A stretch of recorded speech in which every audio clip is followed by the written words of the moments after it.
1 Roi 6. Ce fut la 480e année après la sortie des enfants d'Israël du pays d'Égypte que Salomon bâtit la maison à l'Éternel, la 4e année de son règne sur Israël, au mois de Ziv, qui est le second mois. La maison que le roi Salomon bâtit à l'Éternel avait 60 coudées de longueur, 20 de largeur, et 30 de hauteur. Le portique devant le temple de la maison avait 20 coudées de longueur répondant à la largeur de la maison, et 10 coudées de profondeur sur la face de la maison. Le roi fit à la maison des fenêtres solidement grillées. Il bâtit contre le mur de la maison des étages circulaires, qui entouraient les murs de la maison, le temple et le sanctuaire, et il fit des chambres latérales tout autour. L'étage inférieur était large de 5 coudées, celui du milieu de 6 coudées, et le troisième de 7 coudées, car il ménagea des retraites à la maison tout autour en dehors, afin que la charpente n'entrât pas dans les murs de la maison. Lorsqu'on bâtit la maison, on se servit de pierres toutes taillées, et ni marteau, ni hache, ni aucun instrument de fer, ne furent entendus dans la maison pendant qu'on la construisait. L'entrée des chambres de l'étage inférieur était au côté droit de la maison, on montait à l'étage du milieu par un escalier tournant, et de l'étage du milieu au troisième. Après avoir achevé de bâtir la maison, Salomon la couvrit de planches et de poutres de cèdre. Il donna 5 coudées de hauteur à chacun des étages qui entouraient toute la maison, et il les lia à la maison par des bois de cèdre. L'Éternel adressa la parole à Salomon, et lui dit, « Tu bâtis cette maison. Si tu marches selon mes lois, si tu pratiques mes ordonnances, si tu observes et suis tous mes commandements, j'accomplirai à ton égard la promesse que j'ai faite à David, ton père, j'habiterai au milieu des enfants d'Israël, et je n'abandonnerai point mon peuple d'Israël. » Après avoir achevé de bâtir la maison, Salomon en revêtit intérieurement les murs de planches de cèdre, depuis le sol jusqu'au plafond, il revêtit ainsi de bois l'intérieur, et il couvrit le sol de la maison de planches de cyprès. Il revêtit de planches de cèdre les 20 coudées du fond de la maison, depuis le sol jusqu'au haut des murs, et il réserva cet espace pour en faire le sanctuaire, le lieu très saint. Les 40 coudées sur le devant formaient la maison, c'est-à-dire le temple. Le bois de cèdre à l'intérieur de la maison offrait des sculptures de coloquintes et de fleurs épanouies, tout était de cèdre, on ne voyait aucune pierre.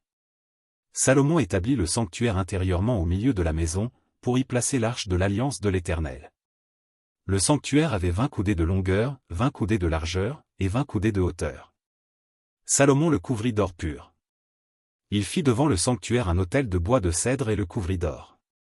Il couvrit d'or pur l'intérieur de la maison, et il fit passer le voile dans des chaînettes d'or devant le sanctuaire, qu'il couvrit d'or.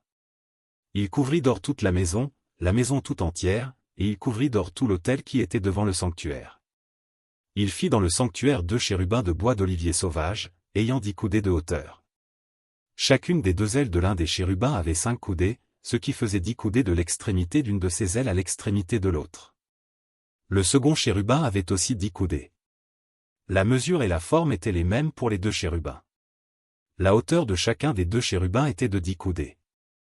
Salomon plaça les chérubins au milieu de la maison, dans l'intérieur. Leurs ailes étaient déployées, l'aile du premier touchait à l'un des murs, et l'aile du second touchait à l'autre mur, et leurs autres ailes se rencontraient par l'extrémité au milieu de la maison. Salomon couvrit d'or les chérubins. Il fit sculpter sur tout le pourtour des murs de la maison, à l'intérieur et à l'extérieur, des chérubins, des palmes et des fleurs épanouies. Il couvrit d'or le sol de la maison, à l'intérieur et à l'extérieur. Il fit à l'entrée du sanctuaire une porte à 2 battants, de bois d'olivier sauvage, l'encadrement avec les poteaux équivalait à un 5e du mur. Les 2 battants étaient de bois d'olivier sauvage. Il y fit sculpter des chérubins, des palmes et des fleurs épanouies, et il les couvrit d'or, il étendit aussi l'or sur les chérubins et sur les palmes. Il fit de même, pour la porte du temple, des poteaux de bois d'olivier sauvage, ayant le quart de la dimension du mur, et 2 battants de bois de cyprès, chacun des battants était formé de 2 planches brisées.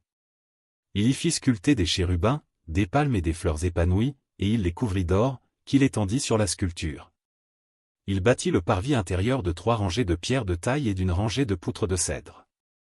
La 4e année, au mois de Ziv, les fondements de la maison de l'Éternel furent posés, et la 11e année, au mois de Bul, qui est le 8e mois, la maison fut achevée dans toutes ses parties et telle qu'elle devait être.